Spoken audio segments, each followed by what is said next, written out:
Riggs, who is the stepping down, or I guess former ClinGen Steering Committee chair, here to give us an end of the year wrap up, really to celebrate what you do and how much we've accomplished in the last year.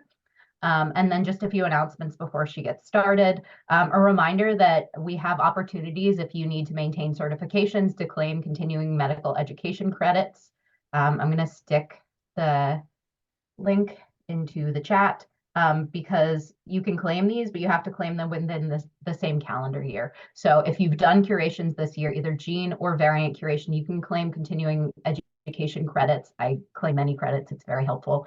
But you have to do it by the end of December, essentially. So if you're planning on doing that, please do claim them. Don't lose your valuable curation time. The next meeting would fall on December 28th, so this is canceled for the holidays. So the following meeting will be Wednesday, January 10th from 4 to 5 p.m. Eastern Time, and the Retina GSEP will be giving overview and updates of their curation progress. And then just to throw in there a little taste for what we have going for 2024 for Biocurator Working Group. We've got some interesting workshops, so the All of Us data browser, the UCSC genome browser, and NCBI data sets that will come. And then also excitingly, we have an overview and Q&A session in February from the Nomad team for the V4 release. And then GSEP and VSEP updates across many of our expert panels. So lots of exciting content to come. I think we already have the first half of the year programmed for Biocurator Working Group. So we're excited to bring that to you. And of course, if you ever have suggestions, feel free to just email us with those. And with that, we'll turn it over to Erin. All right, let me get my screen shared.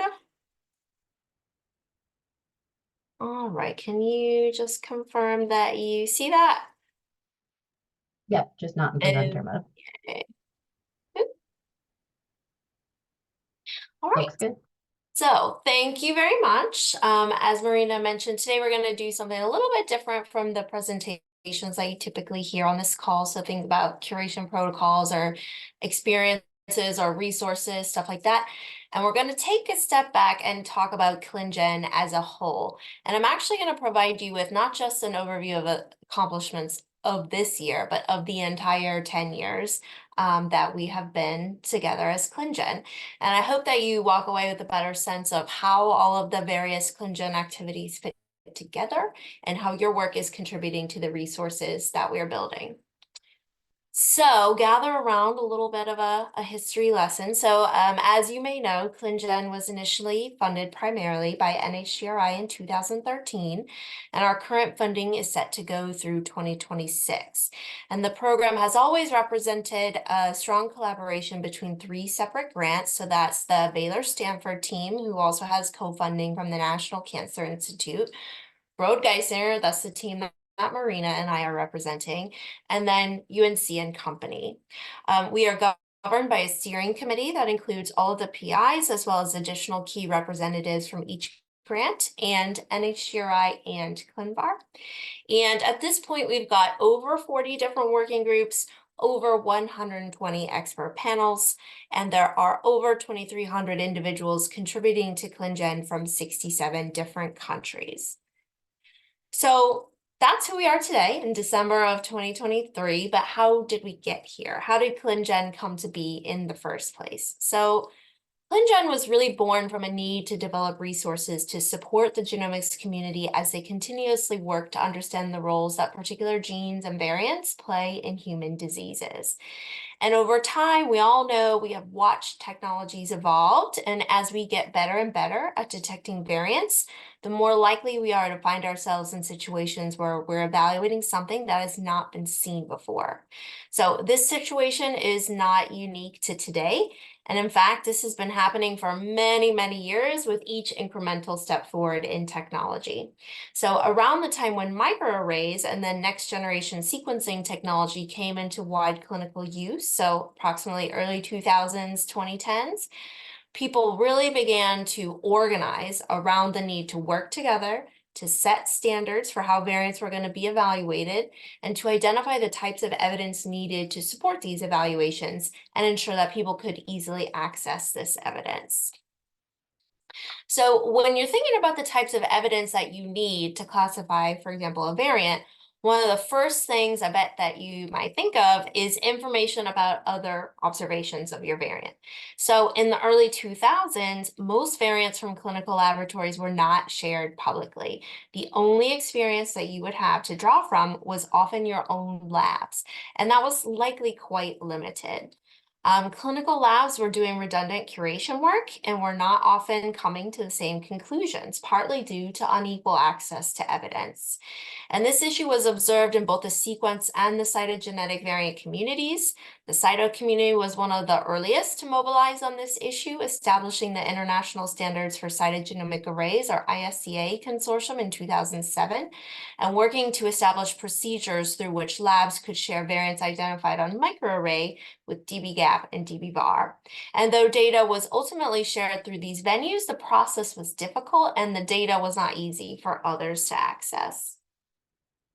So by 2011, a group of labs, having reviewed and ruled out numerous other potential solutions for a variety of different reasons, including cost, trust, accessibility, stability, etc., approached NCBI about building a variant knowledge base. This is because NCBI had already begun planning for a database for clinical variants as an expansion of dbSNP and to support their genetic testing registry. And one of the reasons, we thought to approach NCBI is because they had a reputation of building and sustaining valuable resources. So dbGaP, dbVAR, dbSNP that we've just mentioned. And they had no commercial bias or conflicts of interest. So this, as you likely have guessed by now, was the beginning of NCBI's ClinVar. So from that point on, what we now know as ClinGen and ClinVar began to evolve together. So the laboratories, including the ISCA consortium and the sequencing laboratories, that included the investigators on what is today known as the Broad-Geisinger grant, were trying to secure funding of their own to continue to support their work in data sharing and building variant interpretation standards. Meanwhile, NHGRI put out an RFA looking for groups to help develop a resource to identify clinically relevant variants, to which our current Stanford, Baylor, and UNC teams applied.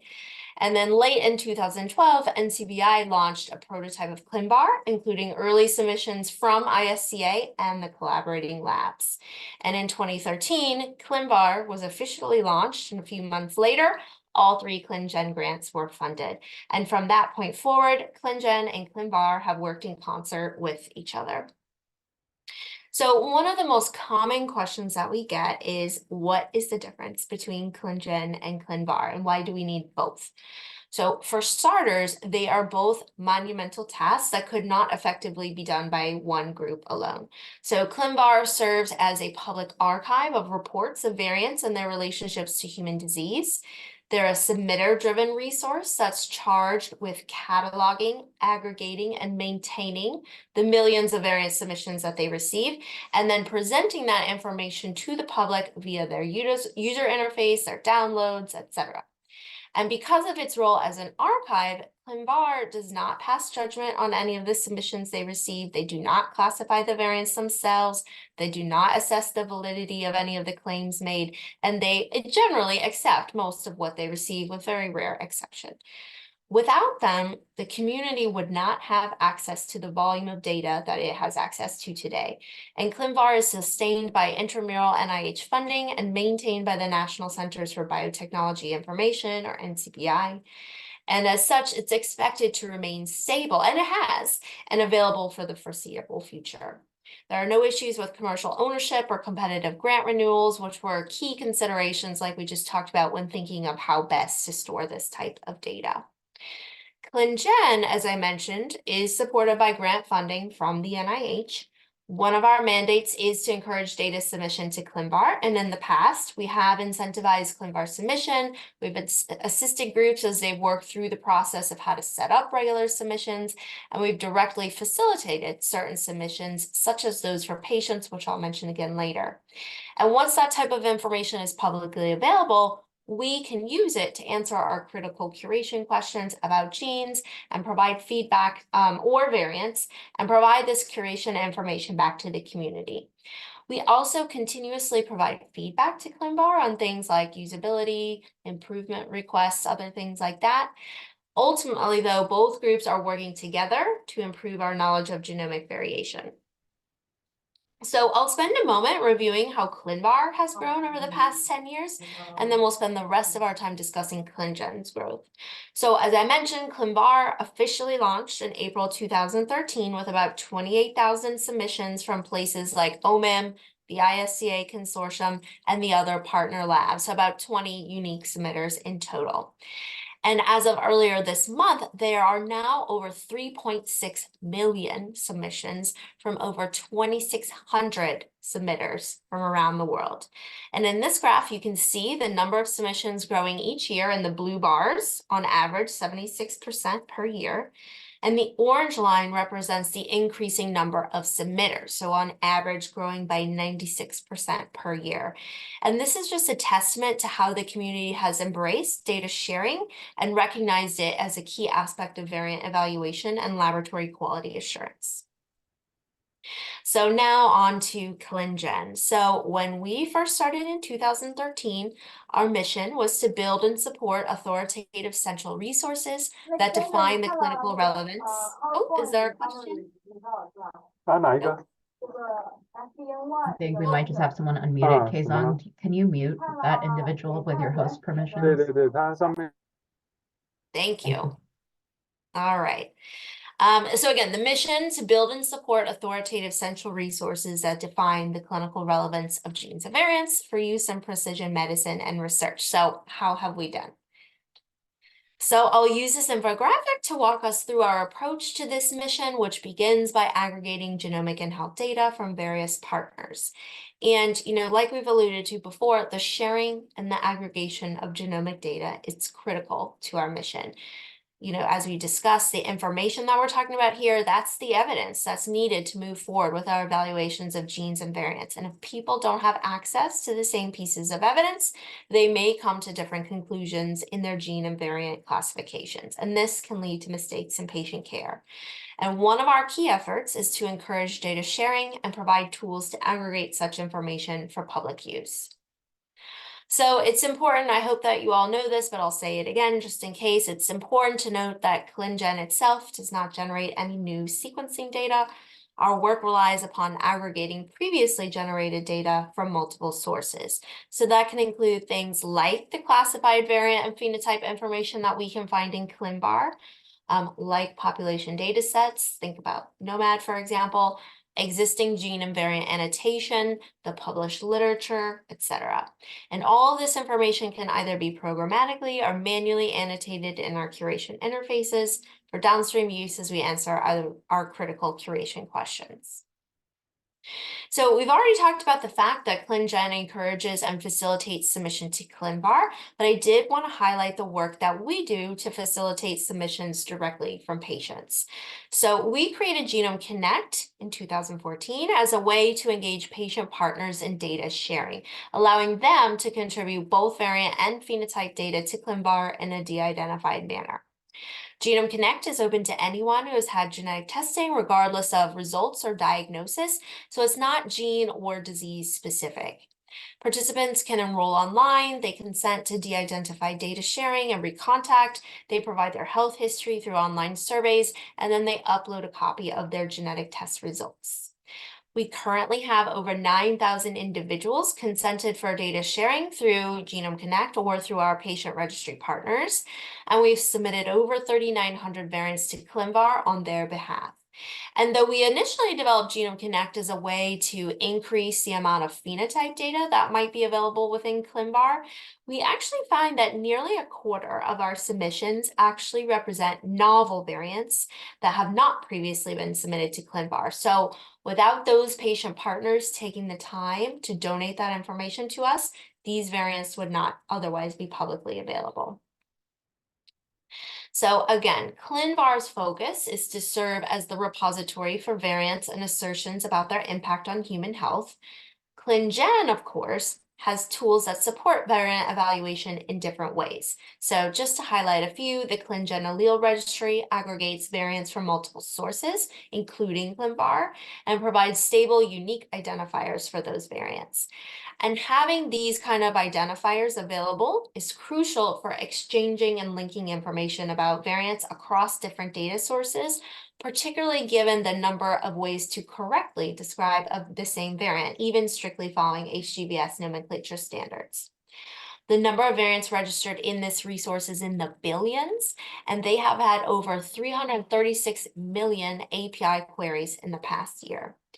Similarly, the evidence repository, which is where we make the full structured evidence supporting our variant classifications available, has seen an astronomical increase, over 1,000%, in their data downloads.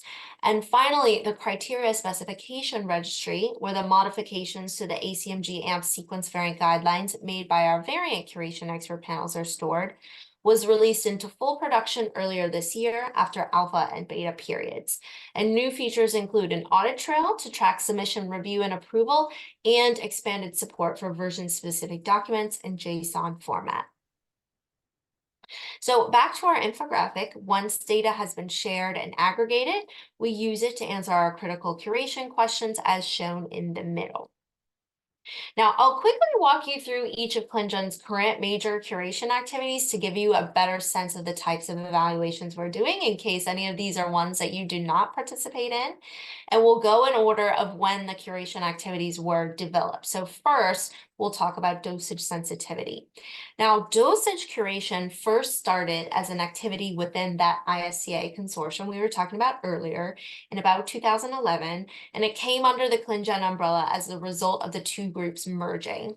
So here, the curation question is, does loss, haploinsufficiency, or gain, triplo sensitivity of an entire copy of a gene or a genomic region cause disease?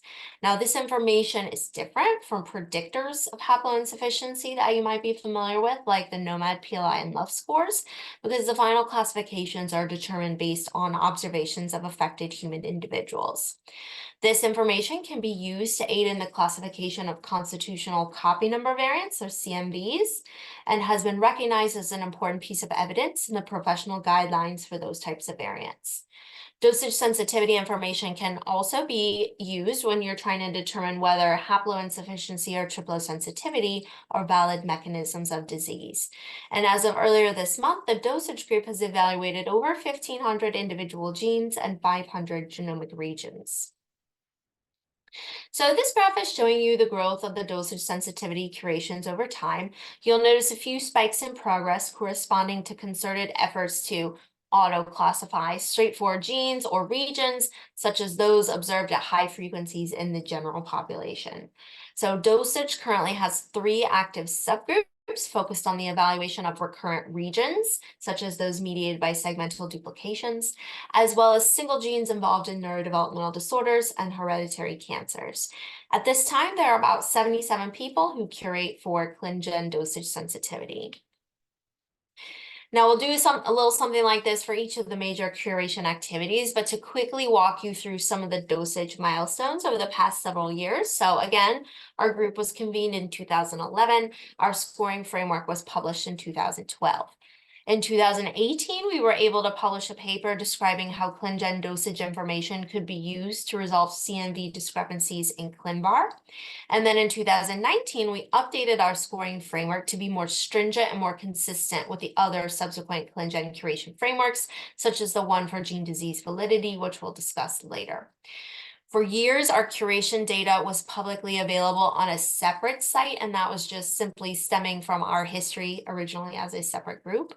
But in 2020, all dosage data became available on clinicalgenome.org, resulting in a large sustained spike in web traffic, which I'll show you later as well. Also in 2020, our curation data was recognized as a vital piece of evidence in the constitutional CNV evaluation process in the 2020 ACMG ClinGen CNV technical standards. And as part of this recognition, we undertook a project in 2021 to bolster the regions curated as dosage sensitivity unlikely and could there be classified clinically as benign by leveraging population data from NOMAD SV and the database of genomic variants. This year, our recurrent regions subgroup is near completion of a curation framework for evaluating evidence related to those recurrent regions that I mentioned earlier, which have historically been difficult to classify clinically due to issues with high frequency, relatively low penetrance, and variable expressivity. So moving on to actionability here, the curation question is which genes, when significantly altered, confer a high risk of serious disease that could be prevented or mitigated if that risk were known. The actionability team uses a semi-quantitative metric to assess outcome intervention pairs based on the severity of the outcome, the likelihood of disease, the effectiveness of the intervention, and the burden of the risk or the intervention to the patient. And this type of information can be used to guide decisions on reporting secondary findings and is considered by the American College of Medical Genetics and Genomics when updating the list of genes that they recommend labs routinely assess for secondary findings. And as of earlier this week, there are a total of 193 actionability reports encompassing 280 different genes.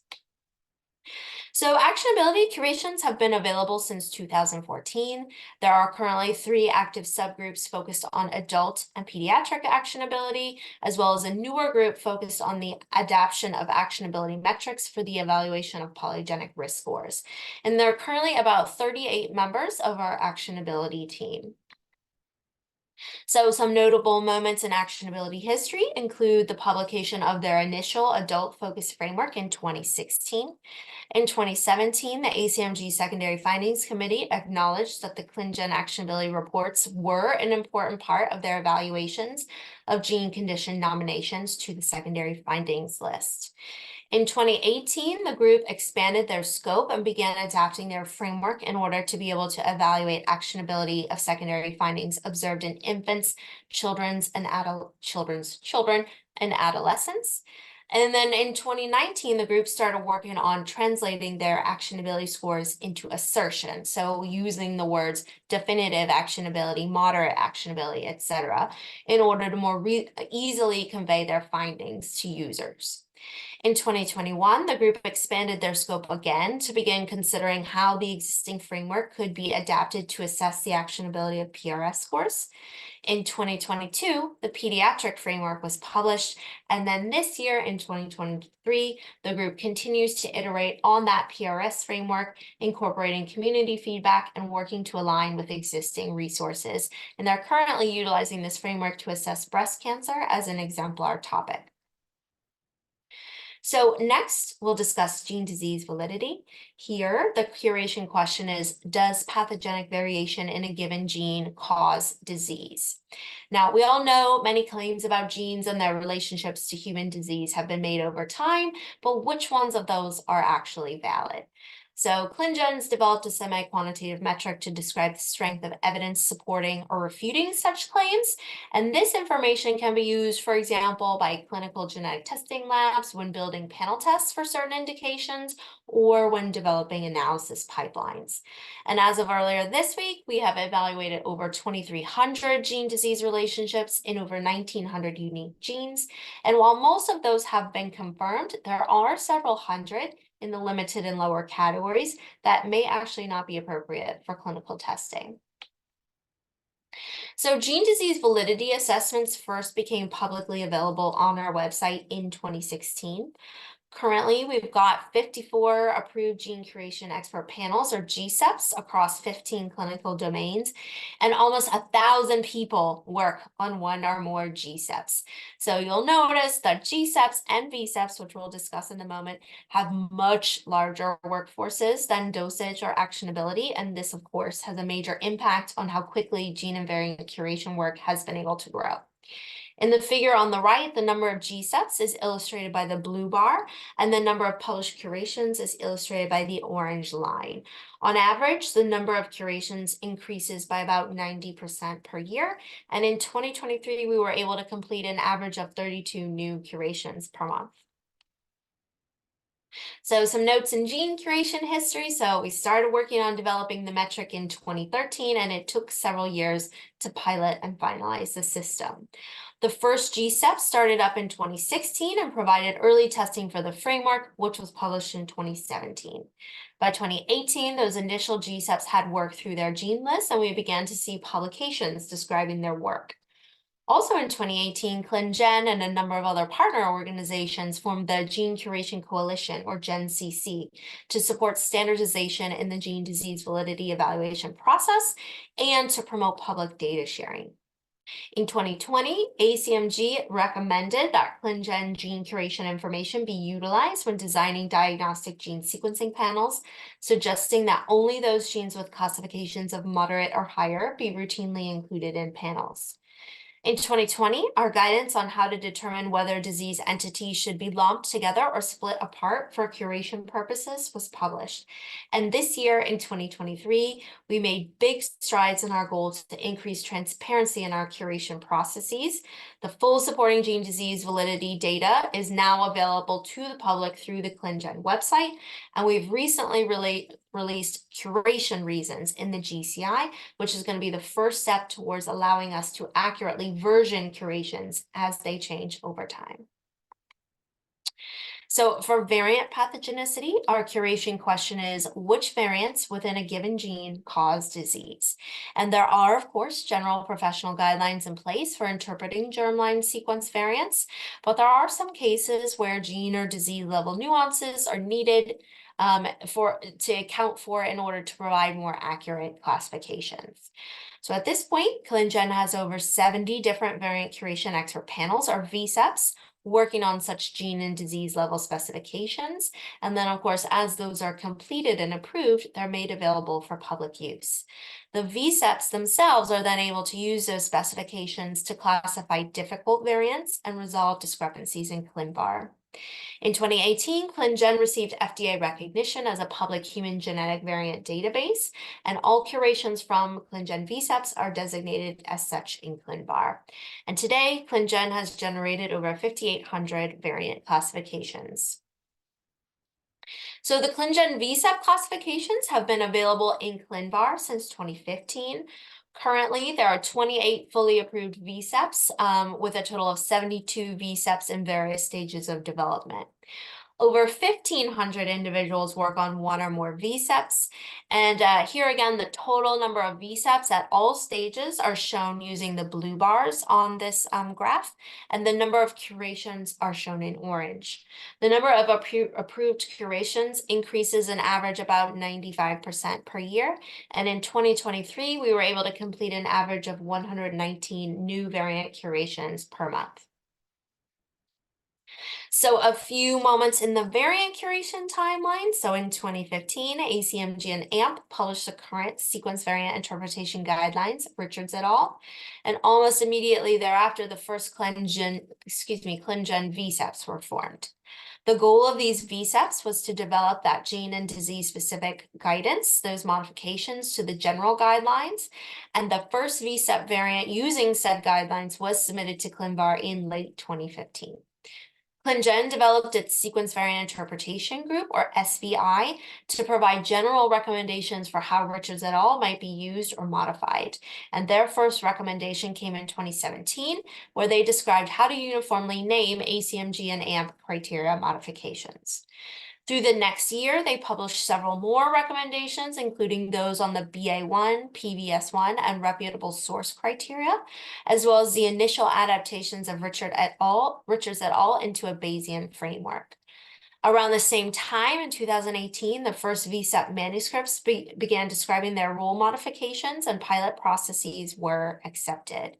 And most notably, in 2018, that was the year that ClinGen became the first entity recognized by the FDA as a valid source of accurate human variant interpretation data. And by 2021, oh gosh, go away. By 2021, we had published over 3,000 classifications to both ClinVar and the ClinGen Evidence Repository.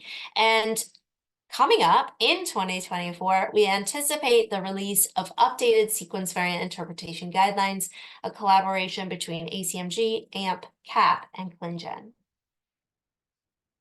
So ClinGen is also branching out into other curation activities, including somatic cancer. The somatic cancer group has received U24 Biomedical Knowledge Base Award to continue to support their activities, which are focused on creating a ClinGen somatic knowledge base, promoting fair data sharing through use of genomic knowledge standards, and improving the scalability, efficiency, and sustainability of somatic variant curation. This year, this group has been focused on completing the SC or somatic cancer VSEP approval process, with their NTRK VSEP in the pilot process and 3 others finalizing their Step 2 specifications.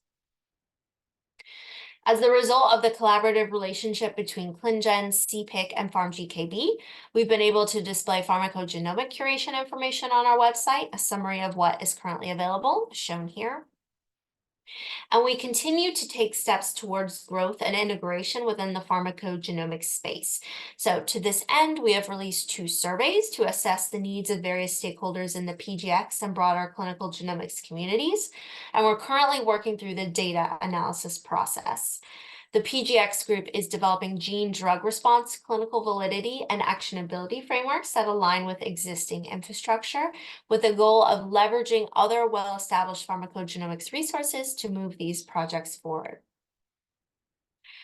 So back to our infographic, once we've aggregated data to answer the critical curation questions, the information needs to be disseminated to the scientific community. So we disseminate information in multiple ways. In terms of our curations, one of the primary ways in which we make this information available is through our website. Though curations are made freely and publicly available shortly after completion, they are not held for publications and there are no restrictions on their use. Our website is clinicalgenome.org. That's the primary portal for browsing curation data, but we also have data available in ClinVar and the ClinGen Evidence Repository, and somatic cancer curation data is available in Civic. Curation data is utilized and displayed by numerous downstream users, just a sampling of which is listed there, but places like ClinVar, Decipher, Omen, GenCC, UCSC Ensemble, etc. So clinicalgenome.org first became available in late 2014, and since that time we have seen incredible growth, closely corresponding with our increase in available curation data. So in 2023, we have had 1.4 million visits thus far to our website, an average growth of 53% per year. We have seen over 313,000 users, average growth of 31% of the year. And I'll note that over the past month, our users have come from 126 different countries. And then we have had 4.3 million page views, an average growth of 56% per year. We also disseminate information via education events. We've hosted numerous events over the past year, and here I'm highlighting just a few that took place in 2023. As you can see, they're a mix of in-person, virtual, and hybrid events, each with different areas of focus and different audiences. And these events were well attended by individuals from around the world, and the virtual nature of some of them allowed for them to be recorded and viewed by many others at their leisure. In particular, I'd like to highlight our Curating the Clinical Genome meeting, which is our longstanding joint meeting with the Decipher team. And this event was held in the UK in July and had over 400 total registrants from 50 different countries. Now, of course, we will continue to host other educational events into 2024, but one that I'd again like to highlight is that Curating the Clinical Genome Conference, which this year will take place in May. In addition to developing the exciting program focused on the topics listed on the slide, this will also be an additional opportunity for us to continue to celebrate our 10th anniversary and honor some of our participants with awards. So I hope that many of you can make plans to attend and continue to celebrate with us. Another notable method of disseminating information is through publications. ClinGen currently has over 100 different publications or preprints describing consortium work, which have collectively been cited over 10,000 times. And finally, one of our most effective modes of dissemination is by engaging members of the community, such as yourselves, to participate in ClinGen curation activities. So through these efforts, individuals are able to learn more about our standards and their application, and then bring this information back to their personal practices and communities. Our ClinGen Community Curation Program, or C3, was launched in October 2018. And since that time, over 1,700 people from 85 different countries have taken our volunteer interest survey. And of those who indicated interest, about 1,100 went on to complete training. When asked why people volunteer with ClinGen, people say a variety of different things, but the most common of which are being a desire to participate in the project or to gain curation experience or build out their resume. Others indicated more altruistic reasons, if you will, such as promoting precision medicine standards, contributing to patient care, and to help the community. So as Marina mentioned at the top of the call, as an incentive to our volunteers and others, we offer several different ways for obtaining continuing educational credit by participating in ClinGen activities. And we've successfully set up modules for each of those major curation activities that we talked about. And all of those are available through the ACMG Genetics Academy. And again, if you completed curations for any of these activities in 2023, this is now your second reminder in this hour to please submit for credit for those by the end of the year. So I'd just like to quickly highlight the work that we are doing as part of our Justice, Equity, Diversity, and Inclusion, or JEDI, action plan. The full plan is available on our website from the About Us menu if you have not already seen it. But we continue to work through the 3 domains that we have laid out for ourselves and focused our last meeting with our advisory board on the use of population descriptors in our curation work. We've launched our first affinity group, we've presented a poster on our demographics survey at ASHG, and we're working towards launching some of these demographic questions into our group and personnel management system to better track our progress. As the result of all of the amazing work that I highlighted for you today, ClinGen was honored to be selected as one of the inaugural Global Core Biodata resources at the end of 2022 by the Global Biodata Coalition, which is a group that convenes the world's research funders to exchange knowledge and share strategies for supporting biodata resources. A global core biodata resource is described as being of fundamental importance to the wider biological and life sciences community and the long-term preservation of biological data. So a big honor for us. And before we end today, I just want to leave you with some of the quotes that we've received from users of our website. So some of you may remember that over the summer, we did a brief survey of website users, just trying to assess, who our website visitors were, what they came to our site for, and what they thought of our resources. I'll point out that most of the survey respondents, nearly 90%, indicated that they were not a part of a ClinGen working group or expert panel. So these are generally not, for example, the people on this call saying these things. But I'll just take a moment to read some of these quotes. ClinGen and its resources have been essential to my work as a clinical and research genetic counselor. I could not accurately do my job without ClinGen.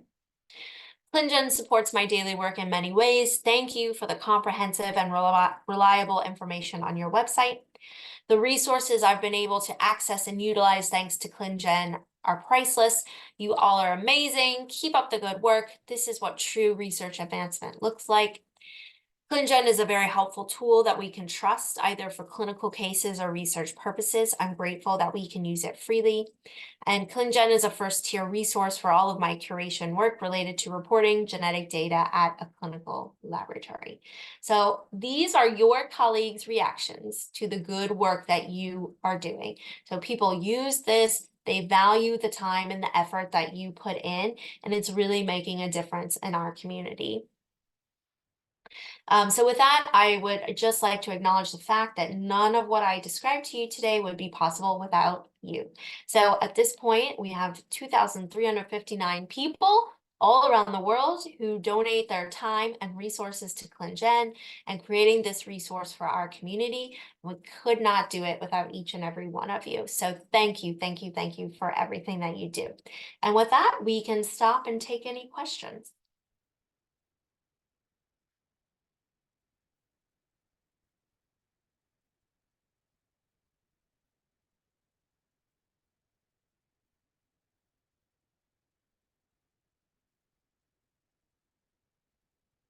And people can come off mute and just ask whatever question, or you can put it in the chat if you like.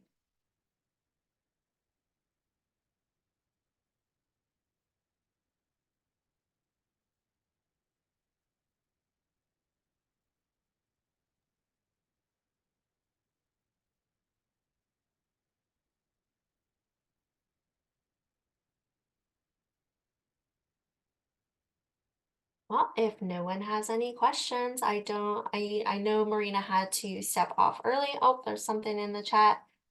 Did you mention how to join the affinity group? So we currently have one active affinity group that is focused on LGBTQIA.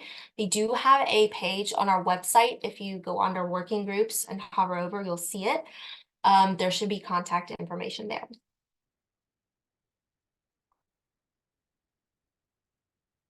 Okay, and then a comment, it might be useful to mention ClinGen CGC Vic SOP for somatic variant classifications, and there is a link there in the chat. Also, somatic variant classifications can be submitted to ClinVar, and ClinVar is planning improvements for somatic variants, and that is true. Yes, thank you for mentioning that.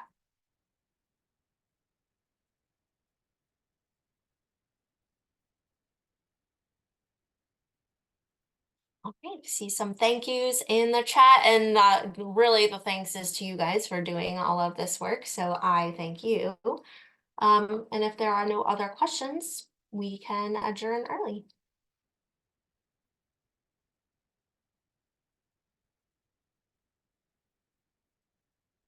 All right, thank you, everyone.